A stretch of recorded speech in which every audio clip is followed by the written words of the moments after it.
오늘이 맥주 감사절이라는 건 여러분 다 아시죠? 예, 혹시 아이고 교회 와봤더니 맥주절이네 이렇게 생각하시는 분이 계실지 모르겠네요. 맥주 감사절, 맥주 감사가 어떤 의미인지 잠깐 좀 생각을 먼저 해볼까요? 맥주라는 그 뜻이 보리맥자를 쓰고요, 또 결실추자를 쓰죠. 그래서 밀과 보리를 수확한 후에 하나님께 그 첫 열매를 드리면서 하나님 이 열매를 주셔서 이 수확을 주셔서 너무 감사합니다라고 그렇게 감사 고백을 하는 그러한 날입니다. 구약 성경에 보면 신명기에서 반드시 지켜야 될 세 가지 절기를 얘기하는데요. 유월절, 또 칠칠절, 초막절 이렇게 이 세 절기는 꼭 지켜야 된다. 무슨 일이 있어도 성전에 와서 하나님의 얼굴을 꼭 봐야 된다 하면서 유대 남자들에게 그렇게 강조하는 것을 보게 돼요. 그런데 이 칠칠절이 바로 맥추절이기도 합니다. 칠칠절 하면 칠자라는 숫자가 두 번 들어가잖아요. 이 7주가 지난 그 다음 날, 그날을 맥추절로 꼭 지키라는 얘기예요. 첫 이삭을 베기 시작해서 7주가 지난 다음에, 그리고 그날에 거두었던 그 곡식들을 가지고 하나님께 하나님 주셔서 감사해요 하면서 이렇게 하나님께 감사의 예물을 드리는 것이죠. 우리 신명기 16장 9절과 10절 말씀을 한번 읽어보겠습니다. 일곱 주를 셀지니 곡식의 낫을 대는 첫날부터 일곱 주를 세어 내 하나님 여호와 앞에 칠칠절을 지키되 내 하나님 여호와께서 네게 복을 주신 대로 네 힘을 헤아려 자원하는 예물을 드리고 라고 말씀하고 있어요. 왜 지키라고, 또 어떻게 지키라고 말씀하고 있습니까? 첫 소산을 주신 하나님, 그 속에 담긴 그 소산물 속에 담긴 하나님의 은혜와 돌보심, 그 복, 그것을 감사하는 마음으로 내 마음에 힘을 다해서 내 마음의 그 원함으로 하나님의 은혜가 이것입니다 라는 그런 마음으로 힘을 다해 예물로 표현하라라고 그렇게 말하고 있죠.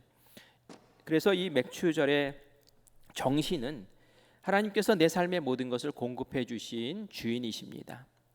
내 삶의 인도자이십니다.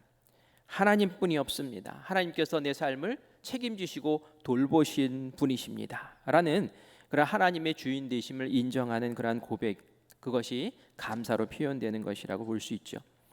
그래서 이 맥주 감사절은 아무나 드릴 수 있는 것이 아니에요. 그죠? 일단 하나님을 알아야 돼요. 그리고 그 하나님의 내 인생의 주인이심을 고백할 수 있는 사람들만이 드릴 수 있는 예배죠. 그리고 하나님과 늘 동행하면서 하나님 제가 주님의 자녀입니다 라고 고백하는 사람들이 설 수 있는 자리가 바로 이 맥주 감사의 자리인 줄 믿습니다. 저는 이 맥주 감사절이 7월 첫 주에 있는 것이 참 감사해요. 왜냐하면은 우리가 그냥 습관적으로 그렇게 타성에 젖어서 신앙생활 하기가 쉽잖아요. 그런데 한 해의 절반이 되었을 때에 지나왔던 그 절반을 다시 한번 결산해보고 하나님이 나에게 어떻게 하셨는지를 묵상해보고 또 하나님께 감사하고 또 앞으로 벌어질 그 새날 6개월 동안의 새날을 소망으로 잘 준비하며 출발할 수 있는 그런 귀한 시간이기 때문에 그렇습니다. 오늘 이 시간에는 우리가 잘 아는 다니엘을 통해서 감사가 무엇인지 생각해 보려고 해요. 두 가지를 이야기하려고 해요. 다니엘의 소년 시절을 통해서 세상 속에서 하나님을 붙잡고 하나님의 능력을 공급받고 사는 것이 얼마나 큰 감사인가?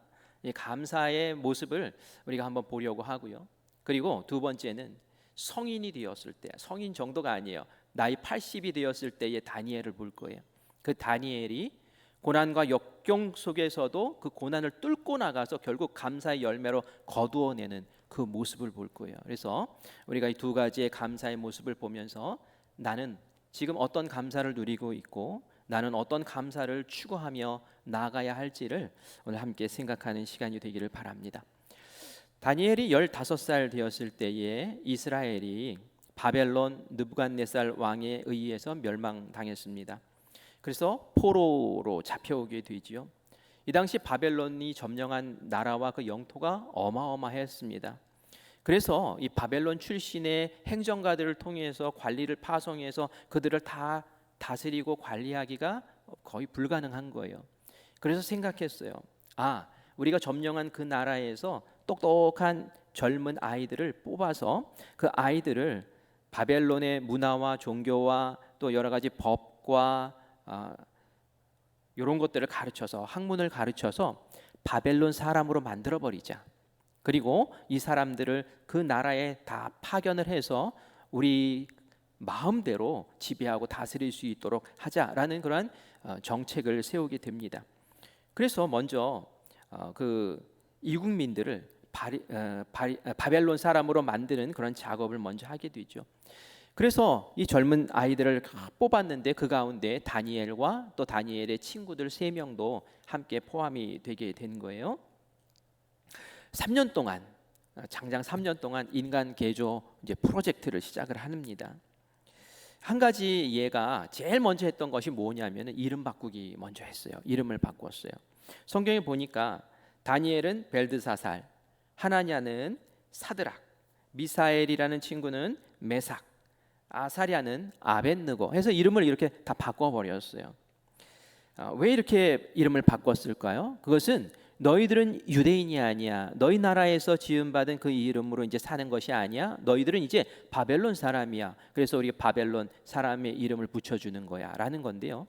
이전에 가졌던 유대인의 이름에는 하나님과 연관된 표현의 이름이었어요. 예를 들어서 우리 아이들 이름 가운데도 하은이 뭐 이런 거 있어요. 하은이 뭐예요? 물어보면은 하나님의 은혜예요. 뭐 이렇게 얘기를 해요. 그렇게 하나님 의미를 담아서 이렇게 이름을 지었단 말이에요. 다니엘과 그 친구들도 마찬가지였어요. 그런데 그 이름을 바꾸면서 거기에 바벨론이 믿는 이방신의 이름을 갖다 집어넣어 가지고 연관시켜 가지고 이름을 지은 거예요. 이런 일을 겪고 나니까 사실 뭐 권력자들이 막 그렇게 시키니까 어떡합니까? 이름 지어서 그렇게 붙여주니 어떻게 해요? 꼼짝없이 당할 수밖에 없는 거죠. 우리도 일제 강점기 때에 조선 총독부에서 우리 조선 사람들에게 어떻게 했습니까? 창씨 개명을 시켰죠. 혹시 여러분 부모님 가운데서도, 여러분 할아버지 할머니 가운데서도 내 이름이 일본식으로는 이런 거였어라고 들어보신 적이 있으실지 모르겠어요. 그래서 이것에 반대하고 이것에 저항했던 우리 조상들도 있지 않습니까?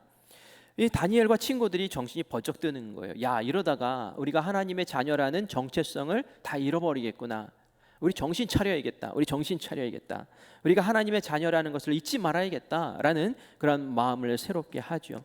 그래서 이들이 한 새로운 행동이 있어요. 아주 독특한 행동을 합니다. 모여서 이제 훈련을 받는데 왕이 내린 하사한 그 음식을 그들에게 공급을 해줬어요. 얼마나 좋은 음식을 줬겠습니까? 이왕이면 잘 성장기에 있는 소년들이니까 잘 먹여서 잘 키워서 우리가 잘 써먹어야지 하는 마음으로 고기 먹이고 그리고 영양분 있는 것들을 많이 공급해줬죠. 그리고 포도주도 음료수로 주고 이렇게 했어요. 그런데 이거 안 먹겠다는 거예요. 우리 이거 먹지 말자. 이거 먹지 말고 우린 채소를 요구하자. 그래서 이들을 관리하고 있는 관리에게 이야기를 합니다.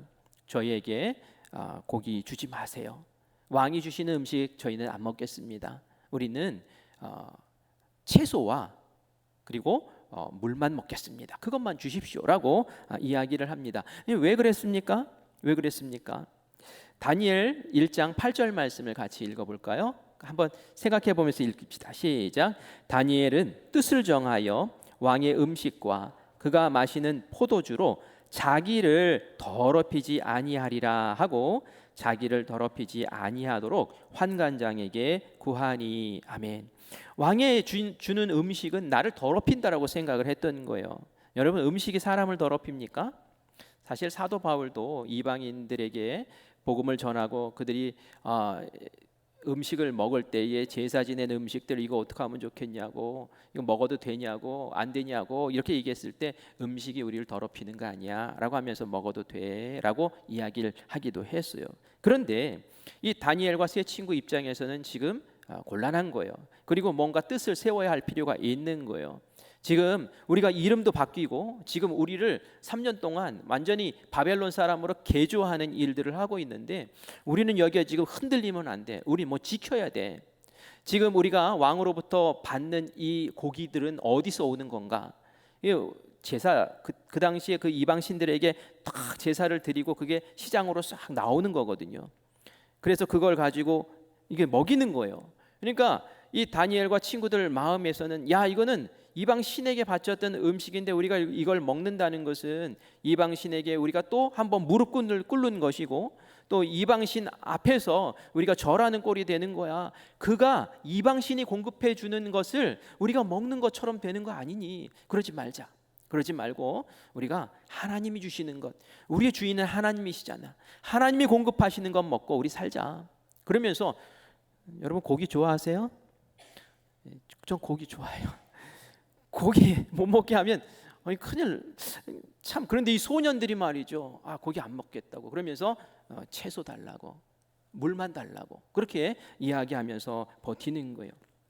사실 이런 요구를 감히 한다는 것이 큰일입니다. 어떻게 이런 요구를 환관장에게 합니까? 지금 포로로 잡혀온 그 소년들이, 어린 소년들이 어떻게 관리 앞에서 그런 얘기를 해요. 그리고 왕이 하사하는 음식을 어떻게 거부합니까? 이거 말도 안 되는 얘기를 지금 하고 있는 거예요. 그런데 말이죠, 하나님이 이들의 마음을 받으셨어요. 하나님이 이들의 마음을 기특하게 여기셨어요. 야, 너희들이 지금 바벨론이라는 이방 땅에 가가지고 나를 생각하는구나. 내 앞에서 믿음을 지키려고, 삶을 지키려고, 그 정신을 지키려고, 나의 왕됨을 너희들이 지키려고 지금 몸부림치고 애쓰는구나 라는 것을 알았어요. 그래서 어떻게 합니까? 정말 씨알도 먹히지 않을 것 같은 그 환관장의 마음을 움직여주세요. 그래서 그 마음에 은혜와 긍휼을 얻게 하셨다라고 성경에는 나와요. 은혜와 긍휼을 얻게 만들어 줘가지고 이 환관장이 그래 한번 해볼까? 해가지고 며칠 동안 그 일을 하게 만들죠. 그런데 정말 채소와 물만 먹었는데 다른 또래 친구들보다 얼굴이 더 윤택하고 말이죠, 힘이 나고 이건 왕이 주는 음식을 먹는 것보다 더 나은 것을 보게 됩니다. 그래서 결국은 그렇게 해가지고 3년을 쭉 공부하면서 지내는 과정을 지나죠. 3년 후에 이제 왕 앞에 섰어요. 왕이 한 명 한 명 다니면서 질문을 합니다. 아마 그랬을 거예요. 국정을 운영하면서 난관이 있었을 거 아니에요? 또 풀어야 될 난제들이 있었을 거 아니에요? 그것들을 한 번씩 툭툭 던져보는 거예요. 야, 이런 일이 있는데 너라면 어떻게 해결할 것이냐? 그런데 말이죠, 다른 아이들이 말하는 것 쭉 들어봐도 별로 마음에 드는 게 없는데 이 다니엘과 친구들이 하는 이야기를 들을 때에 깜짝깜짝 놀랄 만한 그러한 지혜로운 말들을 쏟아내는 거예요. 우리 다니엘서 1장 20절 말씀 같이 읽겠습니다. 왕이 그들에게 모든 일을 묻는 중에 그 지혜와 총명이 온 나라 박수와 술객보다 10배나 나은 줄을 아니라. 아멘. 이들이 말하는 게 얼마나 지혜로웠는지 그 또래의 친구들이 이야기하는 것들은 뭐 제껴놓고라도 그 왕의 참모로서 그 옆에서 조언하고 왕이시여 이렇게 하면 좋겠습니다 라고 얘기했던 그 사람들보다 10배나 더 지혜로운 말들을 쏟아놓더라는 거예요. 놀랍죠. 그래서 감탄을 하는 거예요. 어떻게 이런 일이 있을 수 있었을까요? 다니엘서 1장 17절 말씀에 답이 나옵니다. 우리 같이 읽습니다. 하나님이 이 네 소년에게 학문을 주시고 또 모든 서작을 깨닫게 하시고 지혜를 주셨으니 다니엘은 또 모든 환상과 꿈을 깨달아 알더라. 아멘. 하나님이 주셨다는 거예요. 하나님이. 바벨론에서 교육을 하고 이런 학습을 하고 책을 읽고 공부를 했지만 하나님이 또 더불어 부어주신 능력이 있었다는 거예요. 지혜와 총명으로 함께하여 주셔서 책 한 번 읽으면 그냥 싹싹 다 이해가 되어버리는 거예요. 법조문을 읽으면 다 그냥 암기가 되어버리는 거예요. 그 안에 있는 배후에 있는 진리까지도 다 파악하게 되는 거예요. 거기다가 다니엘에게는 어떤 것까지 주셨습니까? 환상과 꿈을 깨달아 아는 해몽할 수 있는 그 신령한, 이건 뭐 사람들이 가질 수 없는 특별한 능력까지도 주신 거예요. 이게 하나님이 주신 거예요. 이렇게 세상을 함께 살아가지만 하나님을 주인입니다. 하나님이 모든 것을 공급해 주십니다. 하나님께서 나를 이끄시는 왕이십니다 라고 고백하는 사람들, 그리고 뜻을 정하고 사는 사람들에게는 하나님이 이 세상 사람들이 갖추지 못한 그 특별한 것들을 더불어 부어주시는 줄 믿습니다. 그게 바로 감사의 조건이라는 거예요. 우리가 세상 사람들과 달리 예수님을 알고 하나님을 믿으며 사는 사람으로서 감사를 고백할 수 있는 조건들이 바로 여기에 있다는 거예요.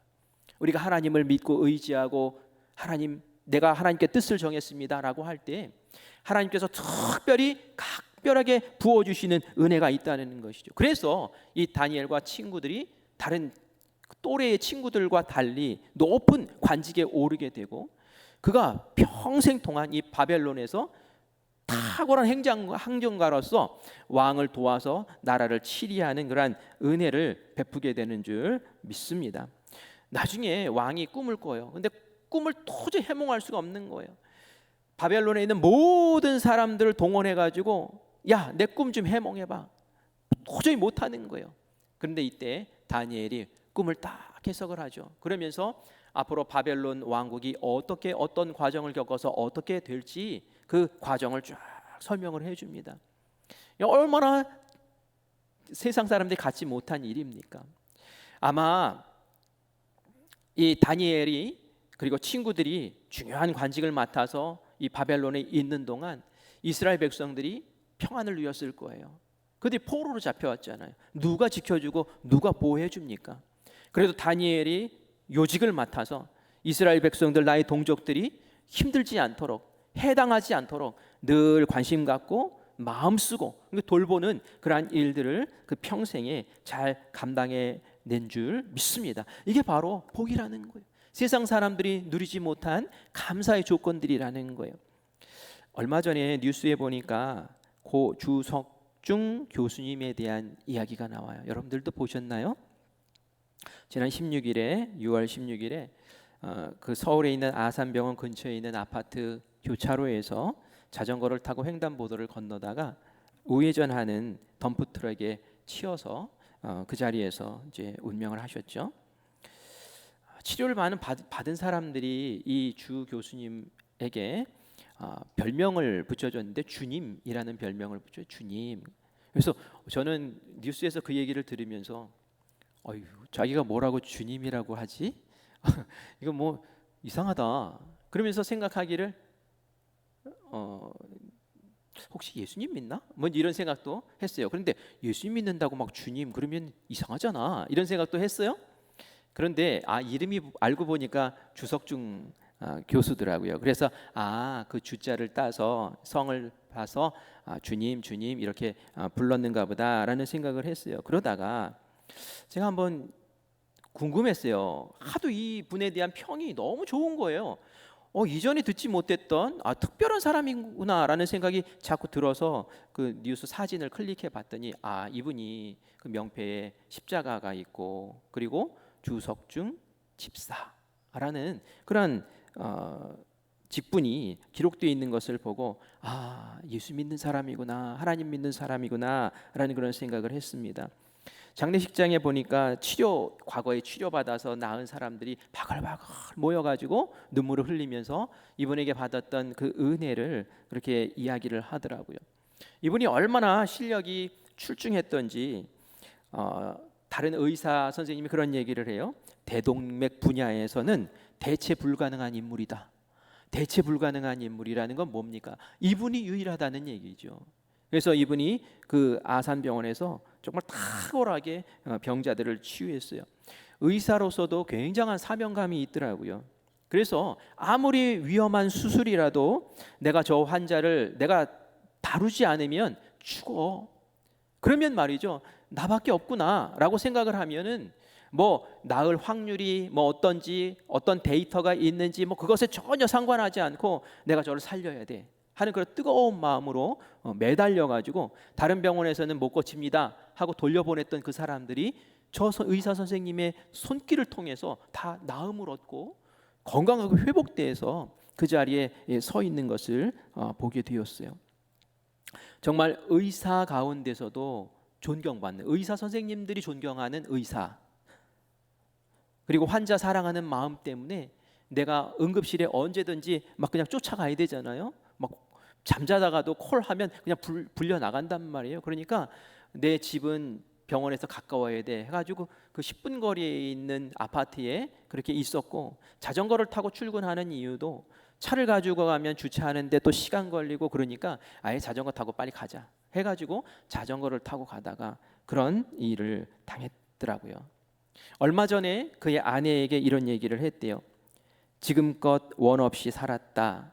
수많은 환자들 수술해서 잘 됐고, 새로운 수술 방법도 좋았고, 논문도 많이 썼다.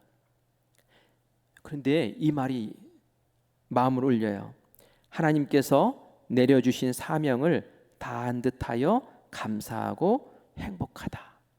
이 말을 아내에게 했던 거예요. 마치 이제 세상을 곧 떠날 사람처럼 하나님께서 내게 내려주신 소명을 다한 것 같아서 내가 너무 감사하고 지금 행복하다고. 이런 얘기를, 이런 사고가 나기 얼마 전에 했다고 그래요. 가족이 유품을 정리하기 위해서 연구실에 갔대요. 그 연구실에 벽에 손으로 이렇게 기록한 영문, 기도문이 하나 이렇게 붙어 있더래요. 큼직하게 붙어 있더래요. 그런데 말이죠, 그 영문 그것을 해석을 해보니까 이런 이야기였어요. 이런 기도였어요. 실제로 치유 과정에서 제가 무엇을 할 수 있습니까? 절대로 아무것도 할 수 없습니다.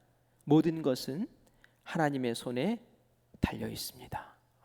이분은 말이죠, 자기가 대한민국에서 가장 출중한 의사임에도 불구하고 말이죠, 교만하거나 우쭐거리나 그러지 않았어요. 그는 저는 아무것도 할 수 없습니다. 하나님이 하셔야 됩니다.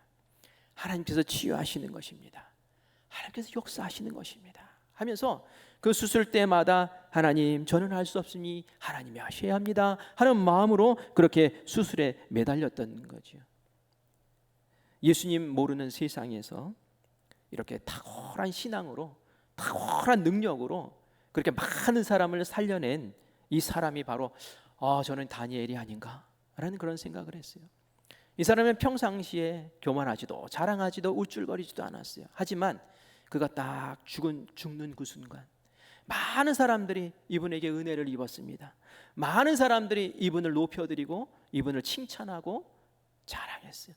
그분의 장례식에 그 사진과 함께 나오는 십자가, 그것이 말이죠, 야, 예수 믿는 사람은 이렇구나, 하나님은 이런 분이시구나 라는 것을 드러내는 영광이 된 줄 믿습니다. 우리가 세상 속에 살면서 세상 사람들과 달라야죠. 어떻게 다를 수 있습니까? 그것은 하나님을 나의 주인으로 섬기고, 하나님 모든 것을 주님께서 공급해 주십니다. 다니엘처럼 하나님 앞에 뜻을 정하고, 그리고 거룩하고 순결하게 그 길을 걷고 주님 앞에 기도하며 나아갈 때에 하나님 주시는, 공급하시는 그 힘으로 나의 영광을 위해서가 아니라 정말 주님께서 맡기시는 그 사명, 생명, 사랑하고 생명을 살리는 아름다운 그 길 걷다가 하나님께 가는 그 길, 그것이 바로 우리에게 주어진 가장 감사의 길이 아니겠습니까? 우리 한번 그것을 위해서 하나님께 기도하시고, 하나님, 저도 그런 삶 살기를 원합니다, 그것이 진정한 감사의 모습입니다 라고 고백하며 승리의 삶 사는 우리 모두가 되기를 간절히 축원합니다. 두 번째 이야기를 넘어갈게요. 뭐냐면은 아까도 말씀드린 것처럼 이제 고난 속에서 감사의 기도를 통해 또 새로운 감사의 자리로 나가서는 그 비법을 알려드릴게요. 제가 얘기했던 것은 15살 소년의 이야기였다면 이제는 80살 된 다니엘의 모습을 우리가 보게 됩니다. 나이가 80살이 되었어요. 나라가 바뀝니다. 이전에는 바벨론이었는데 이제 나이 80된 이 다니엘이 사는 나라는 페르시아라는 나라로 바뀌었어요. 이 페르시아라는 제국이 이 바벨론이라는 나라를 무너뜨려 버린 거예요. 그러면 말이죠, 우리가 상식적으로 생각할 때 바벨론에서 높은 관직에 있었던 사람이라면 페르시아가 정복을 하고 페르시아가 들어섰다면은 역사와 함께 사라져 버려야 되는 것이 당연해요. 근데 이게 웬일입니까? 페르시아 제국이 들어섰는데도 불구하고 다니엘은 총리로 발탁이 돼가지고 총리로 페르시아의 그 행정을 지금 관리하는 역할을 맡고 있는 것을 우리가 보게 됩니다. 이게 도대체 웬일일까요? 이 페르시아 왕 다리오라는 왕이 있었는데요, 이 왕도 똑같은 고민에 처한 거예요. 와, 이렇게 광대한 나라를 어떻게 다스리지? 이 고민이 든 거예요. 그래서 이 사람은 그렇게 했습니다. 120명의 지방 감독들, 지방 장관들을 쫙 세웠어요. 그리고 나서 이 120명의 지방 장관들을 감독하고 관리하고 이끌 수 있는 총리를 세우는데, 우리나라는 총리가 한 명이잖아요. 그런데 총리를 3명이나 세운 거예요. 그래서 페르시아 사람 2명으로 총리를 세우고, 한 명은 물색을 하다 보니까 이 다니엘에 대한 평이 너무 좋은 거예요. 우리가 정복한 나라이지만 그 나라에서 얼마나 명철하고 탁월하게 해왔는지, 그리고 뒷조사를 해보니까 명철하고 총명할 뿐만이 아니라 깨끗하기까지 해요. 왜요? 하나님 믿는 사람이니까 얼마나 거룩하고 깨끗하게 살았어요. 아무리 뒤져봐도 흠잡을 데가 없는 거예요. 그렇다면 이 다니엘 쓰자 해가지고 다니엘을 기용을 했던 거죠. 다니엘이 이런 사람이었다는 거예요. 그런데 말이죠, 왕이 한동안 쭉 새 총리를 지켜보니까 이 페르시아 2 총리보다 이 다니엘 이 한 사람이 훨씬 탁월한 거예요. 왜요? 하나님이 주신 지혜가 있잖아요. 아무리 세상 사람들이 지혜를 얻고 지식을 쌓아도 하나님이 주신 지혜보다 앞설 수가 없거든요. 그러니까 왕이 그런 생각을 합니다. 이 3명의 이 총리 가운데 이 다니엘을 선임 총리로 세워야겠구나 라고 생각하고 그렇게 일을 진행을 하죠. 다니엘서 6장 3절 말씀 같이 읽어보겠습니다. 다니엘은 마음이 민첩하여 총리들과 고관들 위에 뛰어남으로 왕이 그를 세워 전국을 다스리게 하고자 한지라. 아멘. 여기서 우리가 주목해야 될 부분이 마음이 민첩하여라는 거예요. 다른 총리보다 다니엘이 마음이 민첩했대요. 마음이 민첩했다라는 게 뭘까요? 영어 성경을 찾아보니까 탁월한 영의 소유자인데 하나님의 영이 함께한 사람이라는 얘기예요. 다시 말해서 성령이 충만했던 사람이라는 거예요. 하나님의 주시는 그 지혜가 성령 충만해서 임했다는 거예요. 소년 다니엘 뿐만이 아니라 이제 65년을 지나서 80세가 되었을 때에도 여전히 성령 충만했고 여전히 하나님이 주신 지혜로 그가 모든 일들을 감당해내고 있었다는 거죠. 그러니까 선임으로 올라갈 수밖에 없는 것 아니겠습니까? 그런데 선임 총리가 딱 되니까 그 2명의 총리들이 어떻습니까? 이건 어디서 굴러다니던 돌이 지금 우리를 쳐내는 것 같은 느낌이 드는 거예요. 시기심이 생기는 거예요. 우리 페르시아가 이걸 정복을 했는데 내가 20년 동안 왕과 함께 전장터에 나가서 함께 싸우고 왕과 함께 고민하면서 산전수전 다 겪어서 그래서 여기까지 올라왔는데 어디 우리에게 정복당한 나라의 그 사람이 우리를 다스리는 선임 총리가 된다고? 이건 말도 아니야. 이건 안 돼. 막 시기심이 생긴 거예요. 사탄이 그 시기심을 타고 작동을 하는 거예요. 야, 다니엘 죽여라. 다니엘을 척결시켜라 하는 그런 마음을 주는 거예요. 그래서 이 2 사람이 어떻게 합니까? 법관들을 모으고 많은 또 관리들을 모아가지고 야, 우리 다니엘 뒷조사해라. 다 털어라. 다 털어보자 하면서 털어서 먼지 안 나는 놈이 어디 있겠어 하면서 막 다 뒤져보는 거예요. 아무리 뒤져도 나오는 게 없는 거예요. 워낙 깨끗하게 사니까. 그런데 한 가지 다니엘과 자기들이 다른 점을 발견을 하게 됩니다. 그게 뭘까요? 다니엘은 유대인이었어요. 그리고 유대인인데 하나님을 너무너무 잘 믿는 사람이었어요. 하나님께 예배드리는 것을 생명처럼 지키는 사람이었어요. 그리고 이 사람은 하루 3번씩 꼭 기도하는 사람이었어요. 이거다. 이걸 딱 잡아가지고 이 다니엘을 죽이자. 그런 생각을 하게 된 거죠. 그래서 어떻게 합니까? 왕에게 제안을 해요. 왕이시여, 이제 1달 동안 왕만 섬기게 합시다. 왕에게만 절하게 합시다. 왕에게만 간구하게 합시다. 만약에 다른 신이나 다른 사람에게 간구하는 것이 발각되면 그 사람은 사자굴에 집어넣어서 사자밥이 되게 만듭시다. 이렇게 제안을 한 거예요. 아니 이게 무슨 의미가 있습니까? 사실은 이 다리오 왕이 처음 페르시아 왕국을 딱 지배하면서 마음에 불안함이 있었어요. 왜냐하면은 자기가 왕으로 처음 섰을 때 왕권을 꽉 강화시키고 나에게 집중 하면서 뭐 이런 집중력이 생겨야 되는데 그게 잘 안 생기는 거예요. 근데 지금 이 신하들이 다 법령을 들고 와가지고 그렇게 얘기하는데 한 달 동안 온 백성들이 나를 경배하고 나에게 집중하겠구나, 이 왕권이 강화되겠구나 라고 생각을 하니까 앞뒤 생각도 하지 않고 그냥 도장을 딱 찍어버립니다. 왕에게는 이것이 왕권을 강화하는 데 너무 좋은 생각이었기 때문에 그렇죠. 다니엘에 대해서는 전혀 생각 못했어요. 이 사람들이 다니엘을 쳐내려고 한다라는 것에 대해서는 전혀 생각도 못하고 그냥 도장을 찍었어요. 다니엘은 이런 일들이 벌어지는 것을 알았을까요? 몰랐을까요?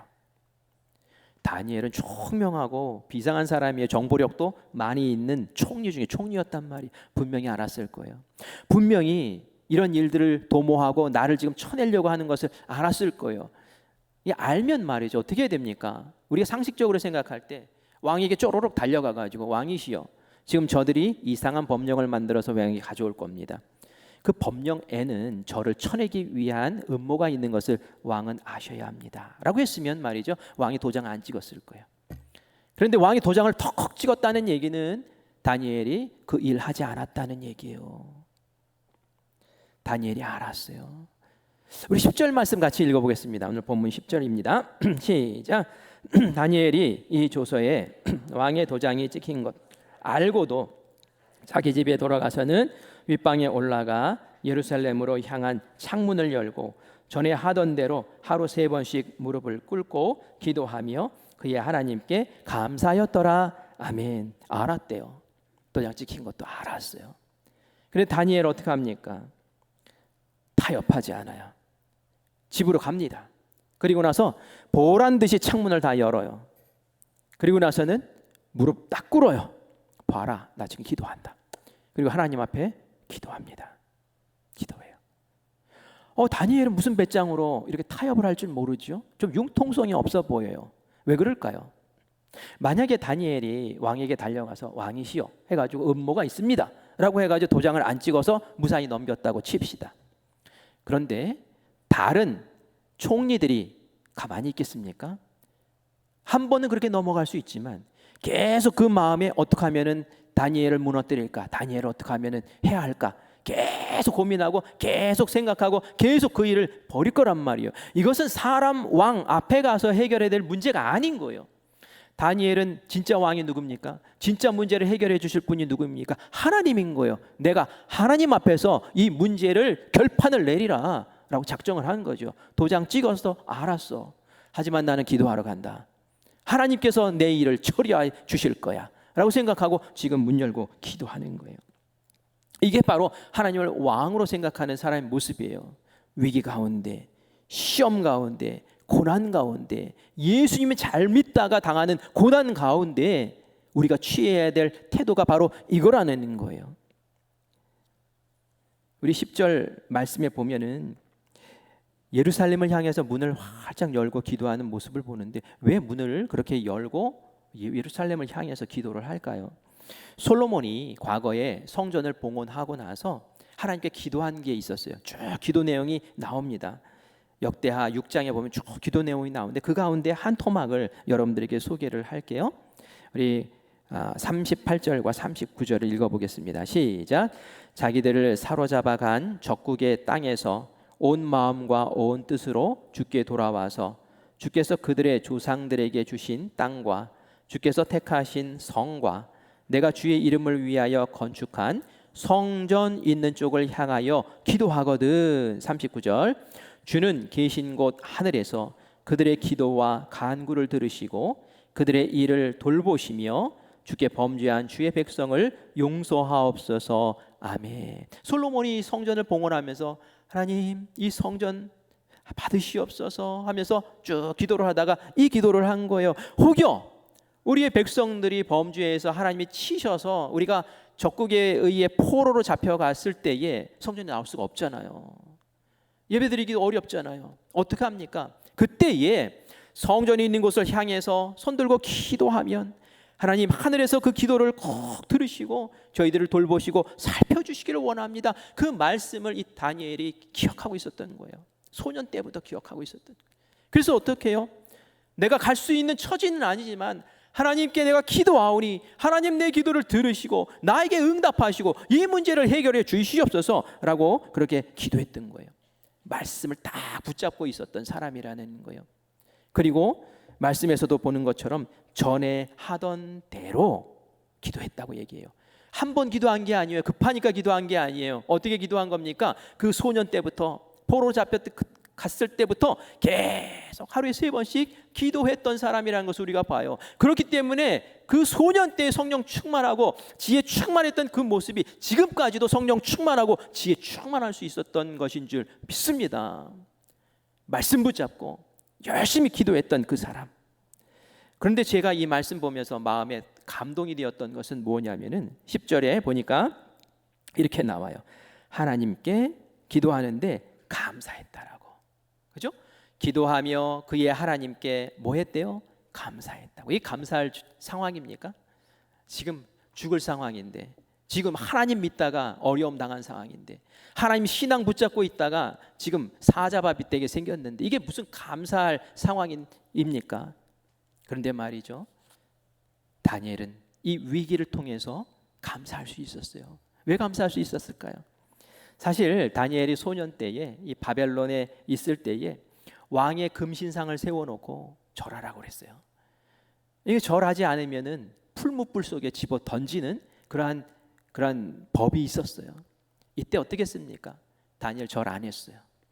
내가 풀무불 속에 들어가면 세 친구들과 함께 풀무불 속에 들어갔어요. 그 뜨거운 용광로 같은 불 속에 들어갔어요. 근데 어떻게 됐습니까? 안 죽었어요. 그곳에서 오히려 하나님을 만났어요. 그곳에서 하나님을 만났어요. 아는 거예요, 다니엘은. 하나님, 내가 하나님 붙잡고 하나님 주인 삼고 내가 이렇게 열심히 살아왔는데 하나님 고난이 왔습니다. 하나님 시련이 왔습니다. 내가 소년 때도 그런 일이 있었는데 지금 또 그런 일이 생겼습니다. 하나님, 저는 압니다. 하나님께서 이 고난 속에서 저를 만나 주실 줄 믿습니다. 그래서 제가 감사합니다 라고 그렇게 기도할 수 있었던 거예요. 어떤 사람들은 그런 얘기해요. 하나님, 제가 하나님을 믿고 하나님 은혜 가운데 사는데 하나님 믿다가 이렇게 어려움 당하는, 하나님, 내가 고난의 불구덩이 속에 들어가기 전에 하나님 미리 좀 막아주셔야 되잖아요. 미리 막아주실 수도 있어요. 그런데 말이죠, 고난의 한복판에서 하나님은 또 만나주시기 원하신다 라는 것을 기억해야 될 줄 믿습니다. 고난의 한복판에서, 그 불구덩이 한복판에서, 그 사자굴 한복판에서 하나님은 만나주세요. 진하게 만나주세요. 뜨겁게 만나주세요. 평생 잊지 못하게 만나주세요. 여러분, 그래서 두려워하지 말라는 거예요. 찬양 가운데 이런 찬양이 있죠. 감사해 시험이 닥쳐올 때에. 언제 감사하라고요? 시험이 닥쳐올 때. 우리 시험 닥쳐오면 감사 못하죠. 근데 감사해 시험이 닥쳐올 때. 같이 찬양 해볼까요?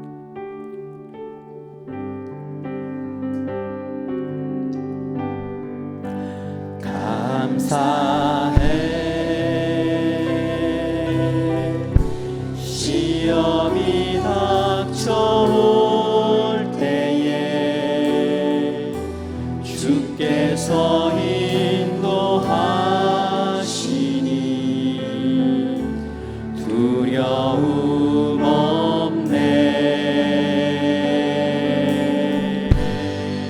또 감사해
이런 영성이 그냥 나오는 게 아니에요. 그렇죠?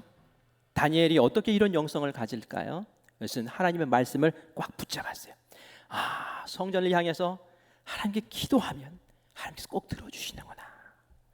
그리고 그는 위험할 때, 다급할 때만 기도한 사람이 아니었어요. 늘 기도하던 사람이었어요. 습관처럼 하루에 3번씩 하나님 붙잡고 기도하는 사람이었어요. 그러니 늘 성령 충만할 수밖에 없는 거예요. 그리고 또 어떻게 했습니까? 하나님 앞에 확신을 갖고 믿음을 갖고 하나님 왕 되심을 고백하며 그 위험의 자리에, 불구덩이 속에 들어갈 수 있는 용기가 있는 믿음의 사람이었어요. 이 일이 있은 후 어떤 일이 벌어졌을까요? 다니엘은 정말 사자굴에 들어가는 처지가 되죠. 왕도 어쩔 수 없어요. 총애하는 다니엘이 사자굴에 들어가는 그 금령에 내가 도장을 찍었는데 이 도장 한번 찍은 거 취소할 수가 없거든요. 왕이 너무 마음이 아파요. 사자굴에 보내고 나서 울어요. 밤새 고민해요. 이거 아닌데 어쩔 수가 없는 거예요. 이 왕도 할 수 없는 그 상황에서 하나님이 역사하기 시작합니다. 그 사자굴 속에 조치를 취하세요. 천사를 보내셔서 사자 입들을 다 막아버리세요. 입 다물어 하고 다 막아버리세요. 악의 세력을 물리쳐 주세요. 여러분 기억하십시오. 하나님은 사자굴 한복판에서 다니엘을 만나 주셨다는 것. 하나님은 풀무불 한복판에서 다니엘을 만나 주신다는 것. 그게 그 인생의 영원한 영적인 기념비가 된다는 것. 그거를 꼭 기억하시기를 바랍니다. 그래서 감사로 승리하는 거예요. 감사로 승리하는 거예요. 감사의 기도로 승리하는 거예요. 제가 어제 우리 교회에 이제 1년 정도 이렇게 신앙생활한 새 가족이 아닌 헌 가족을 같이 만나서 같이 이렇게 대화를 했어요. 근데 제가 사실 이분 얼굴 볼 때에 참 어떻게 저렇게 기쁜 모습으로 신앙생활을 하지? 제가 이렇게 보면 전도대에서 또 막 전도하러 나. 또 이렇게 보면 교사한다고 또 막 또 교사하고 막 그냥 얼굴 기쁜 모습으로 그냥 이것저것 해서 막 그냥 다 계속 보여요. 그런데 말이죠, 제가 알거든요. 올 초에 어려움을 많이 겪었어요. 이런 어려움도 있었고 저런 어려움도 있었고 저걸 어떻게 극복했을까? 저기서 헤어나가지 못하면 어떡하나? 우리 교회에 새로 왔는데 잘 극복해야 될 텐데 어떡하나? 그랬는데 말이죠. 제가 이야기를 들어보니까 그런 마음이 사실 들더래요. 우리 교회에 와서 믿음이 뭔지 이제 새로 알게 되고 이제 믿음 생활 신나게 막 하고 하나님이 주셔서 막 감사하고 막 그랬는데 어려움이 덜컥 찾아오고 또 덜컥 찾아오니까 내가 예수님 열심히 잘 믿으려고 하니까 이게 마귀가 나를 이렇게 괴롭히는 건가? 왜 하나님한테 그런 기도를 하게 되더래요. 하나님 저 대충 믿고 이 고난 안 받고 좀 그렇게 지냈으면 좋겠어요 하는 마음이 들더라는 거예요. 근데 말이죠, 하나님이 은혜로 함께 하시고 또 여러분들이 같이 중보에 기도해 주시고 격려해 주시고 또 말씀 들을 때 내가 고민하는 것이 강단에서 꼭 그 다음 주에 선포가 되고 말씀으로 탁 사로잡히고 하니까 말이죠, 막 다시 힘이 생기고 그 고난을, 그 어려움을 벌떡 그냥 순식간에 일어서서 지금 그렇게 밝은 모습으로 신앙생활하는 것을 지금 보고 감사한다고. 그래서 이 고난이 오히려 저에게는 감사가 되었습니다 라고 그렇게 얘기를 하더라고요. 제가 주 교수님 얘기도 했지만 사실 우리 성도님들 가운데도 이런 감사를 고백하고 또 고난 속에서 믿음의 기도로, 감사의 기도로 승리하고 계신 우리 성도님들 여러 분 계시는 줄 믿습니다. 정말 바라기는 이 자리에 함께 예배드리는 우리 모두가 그런 모습으로 서기를 간절히 바라요. 세상 사람들이 알지 못하는, 세상 사람들이 경험하지 못했던 하나님을 주인 삼고 하나님께서 모든 것을 공급해 주십니다 라고 주님 앞에 메어달려 기도할 때 주님께서 성령으로 충만하게 하시며 이끄시는 그 탁월한 삶, 그 능력의 삶을, 정말 감사의 삶을 여러분 꼭 경험하시길 바라고요. 그리고 예수 잘 믿어도 고난은 찾아오거든요. 그 고난 속에서도 믿음의 기도로, 감사의 기도로 하나님 나에게 역사하셨던 그 하나님, 내가 붙잡고 이 고난조차 하나님께서 승리하게 하실 줄 믿습니다 라고 감사로 기도하며 결국은 승리를 거머쥐는, 감사의 열매를 거머쥐는 우리 성도님들 되시기를 간절히 축원합니다. 여러분 이제 하반기를 보내죠. 하반기를 보내면서 제가 이 다니엘 말씀을 보면서 우리 성도들과 함께 이 후반기에는 감사로 승리하자, 고난을 감사로 이겨내자, 그런 마음이 들어서 여러분들 나가실 때에 감사한 일은 매일매일 해서 나의 감사 노트 해가지고 이것을 우리가 제작을 했어요. 제작을 해서 우리 성도님들에게 나눠주려고 해요. 그래서 이 감사 이 노트를 여러분들이 내일부터 기록하기 시작하시면 10월 10일까지 100일 동안 쓸 수 있습니다. 50페이지거든요. 앞뒤로 있는데요. 열어보면은 세 가지를 점검할 수 있도록 되어 있어요. 하나는 오늘의 묵상에서 말씀을, 내가 오늘 어떤 말씀 붙잡고 사는가. 다니엘도 말씀을 딱 잡았잖아요. 솔로몬이 했던 그 말씀 딱 붙잡았잖아요. 이 말씀 붙잡고 살라고 그 말씀에 대한 부분을 했어요. 그래서 여러분들이 제목 쓰시고 성경 본문 쓰시고 여러분이 그날 큐티 하셨던 거 거기다 간단하게 기록하는 거예요. 그리고 그 내용에 보면 오늘의 감사해서 세 가지를 쓸 수 있게 돼 있어요. 1, 2, 3 해가지고 그렇게 돼 있는데요. 여러분들이 한 날을 마무리하면서 감사의 제목을 쓰시는 거예요. 하나님 이것으로 감사했어요. 하나님 이것으로 감사했어요. 하나님 이것으로 감사했어요. 어느 성도님 보면 말이죠, 매일 감사 새벽마다 감사 헌금을 올리는데 꼭 세 가지씩 감사 제목을 써서 올리더라고요. 참 좋은 습관인 것 같아요. 여러분들도 하루를 마감하면서 세 가지 이상 꼭 쓰셔서 하나님 이렇게 해주셔서 너무 감사합니다. 그 감사의 기도를 승리케 하실 줄 믿습니다. 꼭 기록하세요. 그리고 오늘의 체크 해가지고 새벽기도, 말씀 묵상, 오늘의 감사 세 가지 있는데 이제 새벽기도 이렇게 돼 있는데 여러분 새벽에 기도하러 나오세요. 그죠? 새벽에 기도하러 나오세요. 어느 목사님이 그런 얘기 하더라고요. 어느 목사님이 능력 있는 목사님인가? 어느 목사님이 능력 있는 목사님인가 한번 여러분 보세요. 1번 설교를 잘해서 기도하고 싶은 마음이 생기도록 하는 목사. 2번 성도들을 기도의 자리로 나오게 하는 목사. 어떤 목사가 훌륭한 목사예요? 기도해야지 하는 마음 생기게 하는 목사보다 기도의 자리에 앉히는 목사가 더 능력 있는 목사래요. 그래서 어떻게 하면 좋을까 고민을 하다가 이걸 만든 거예요. 훌륭한 목사 되고 싶어서 여러분들 이 안에 체크도 하시고, 내가 정말 새벽에 나올 수 없는 처지입니다 하시면은 시간을 정해서 그 시간에 될 수 있으면 성전에 나와서 기도하세요. 다니엘도 성전에 갈 수 있으면 성전에 나가서 기도했을 거 아닙니까? 못 가니까 성전 바라보고 기도하지 않습니까? 여러분 시간 정해서 퇴근하다가 들려서 기도하고 가시고 그렇게 기도하세요. 금요 성령 집회 때 다 나오세요. 다 나오셔서 다니엘처럼 부르짖고 기도하세요. 하나님께서 불구덩이 속에서 만나주시는 은혜를 반드시 베푸실 줄 믿습니다. 그래서 우리 후반기에 승리합시다. 말씀 붙잡고 기도하고 감사하고, 그래서 다니엘이 누렸던 그 복된 삶을, 감사의 삶을 우리 모두 누리며 연말에는 하나님 너무 행복해요, 너무 감사해요 라고 고백하며 한 해를 마무리하는 우리 모든 성도님들 되시기를 간절히 축원합니다. 아멘. 우리 찬양, 아까 했던 찬양 다시 하고 우리 함께 기도 모읍니다. 감사해. 시험이 닥쳐올 때에 우리 가사를 다시 한번 생각하면서 이것이 다니엘의 고백입니까? 하나님 이제는 이것이 저의 고백입니다. 하나님 저에게 역사하여 주시옵소서. 우리 후반기에 승리케 하여 주시옵소서. 우리 함께 마음의 가사를 생각하며 찬양하겠습니다. 감사해 감사해. 시험이 닥쳐올 때에 주께서 인도하시니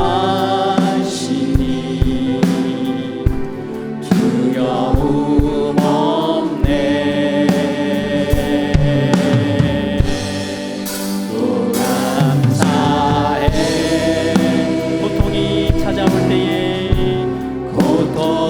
찾아올 때에 주께서 지켜주시니 승리하리라. 나의 모든 생활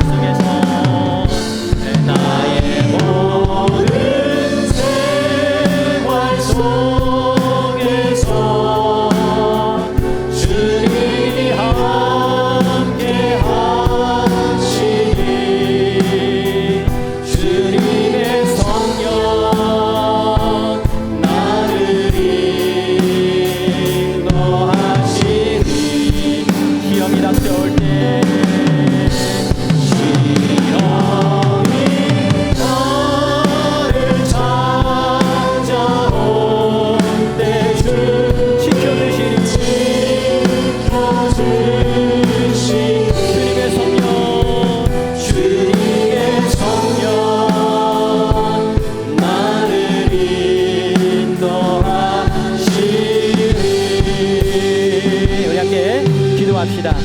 마음 다해서 기도합시다. 하나님, 회개할 것이 있습니다. 우리가 예수 믿는 사람이라고 하면서 세상에 나가 살 때는 마치 예수님이 안 계신 것처럼 세상의 모든 근심 걱정 다 짊어지고 내 뜻대로 내 노력대로 마치 하나님 없는 것처럼 그렇게 분투하며 살았던 부족하고 연약한 모습이 있었습니다. 주님, 오늘 이 시간 그것을 회개합니다. 다니엘이 하나님 앞에서 뜻을 정했던 것처럼 나의 모든 것을 공급해 주실 수 있는 분은 오직 하나님뿐이십니다. 나의 문제를 해결해 주실 분은 오직 하나님이십니다. 하나님 붙잡고 다시 일어서겠습니다. 다니엘이 기도했던 것처럼 말씀 붙잡고 기도하겠습니다. 말씀 붙잡고 감사로 주님 앞에 나아가겠습니다. 하나님 우리에게 역사해 주시옵소서. 우리 함께 주님 부르고 합심해서 기도합니다. 주여 주여 주여. 하나님 은혜를 감사합니다. 오늘도 주님께서 말씀으로 우리를 도전하여 주시고 이 맥주 감사절에 하나님께 되신 것이 하나님 아버지 얼마나 큰 감사인지를 알게 하신 이들을 감사합니다. 하나님께서 우리에게 감사할 조건들을 아버지 하나님 이렇게 많이 허락하셨는데 성령 하나님, 우리가 하나님의 왕 되심을 다시 한번 고백하며 감사로 주님 앞에 서게 하여 주시고 아버지 하나님의 거룩하신 은혜 가운데 힘있게 살아갈 수 있는 복된 귀한 자녀들 될 수 있도록 주님 인도하여 주시옵소서. 세상 사람들 기웃거리며 아버지 나의 힘으로 기웃거리며 그렇게 살지 말게 하여 주시고 다니엘이 아버지 하나님 힘을 깨우며 기도하며 아버지 하나님 주님 앞에 간절한 마음으로 섰을 때에 아버지 저를 통하여 이스라엘 백성들을 보호하시고 아버지 저를 통하여 승경을 살리는 아름다운 역사들이 있었던 것처럼 하나님 우리를 통하여 승리하게 하여 주시옵소서. 우리를 통하여 역사하여 주시옵소서. 우리를 통하여 아버지 하나님 이기게 하여 주시옵소서. 아버지 하나님 우리의 고난과 염려와 근심들이 하나님 아버지 물러가게 하여 주시고 아버지 하나님 이 고난 깊은 곳에서 아버지 주님을 만나고 하나님을 대면하는 은혜의 역사들을 우리로 꼭 누리게 하여 주시옵소서. 후반기를 하나님 감사로 승리하기를 원하오니 우리가 감사의 일기를 기록하며 하나님께 감사로 나아갈 때에 하나님 감사와 승리와 아버지 성공의 역사들이 우리 가운데 역사처럼 아버지 기록되어질 수 있도록 주님이 인도하여 주시옵소서. 모든 것 주님께 감사드립니다. 살아계신 예수님의 이름으로 기도합니다. 너희는 너희가 하나님의 성전인 것과 하나님의 성령이 너희 안에 거하시는 것을 알지 못하느냐. 예수님께서 우리에게 말씀하셨습니다. 우리가 성령의 전이라고 말씀하셨습니다. 하나님께서는 우리와 함께 하시는 줄 믿습니다. 함께 하실 뿐만이 아니라 성령을 통하여 우리에게 지혜와 명철을 주시고 이 세상을 탁월하게 살아갈 수 있는 복과 은혜의 길을 열어주시는 줄 믿습니다. 그것을 통하여 우리가 주님 앞에 감사하오니 하나님 아버지 감사를 놓치지 않도록 일상 가운데서 하나님 역사하여 주시고 우리 하나님 꼭 붙잡고 하나님과 동행하는 은혜의 삶 살 수 있도록 주님 인도하여 주시옵소서. 아무것도 염려하지 말라고 하셨습니다. 기도와 간구로 너희 구할 것을 감사함으로 하나님께 아뢰라 하셨습니다. 우리가 다니엘이 감사로 주님 앞에 기도하며 나아갔을 때에 역경과 고난 속에서 주님 만나고 오히려 승승자고 승리하였던 귀한 모습을 우리가 사모하며 주님 앞에 나아가오니 주여 우리로 주님 앞에 감사로 서게 하여 주시옵소서. 이제 감사 일기를 통하여 후반기를 아름다운 감사의 열매로 채우기를 원합니다. 아버지 하나님 승리하게 하여 주시옵소서. 말씀 속에서 승리하게 하여 주시옵소서. 기도 가운데 승리하게 하여 주시옵소서. 감사 가운데 열매 맺게 하여 주시옵소서. 주님께서 앞으로 우리에게 펼치실 이 2023년도의 하반기를 주님 앞에 올려드립니다. 성령님 역사하여 주시고 성령님 은혜 베풀어 주시고 성령님 우리에게 행복한 신앙생활 기쁜 신앙생활 허락하여 주시옵소서. 감사드리며 살아계신 예수님의 이름으로 간절히 기도합니다. 아멘.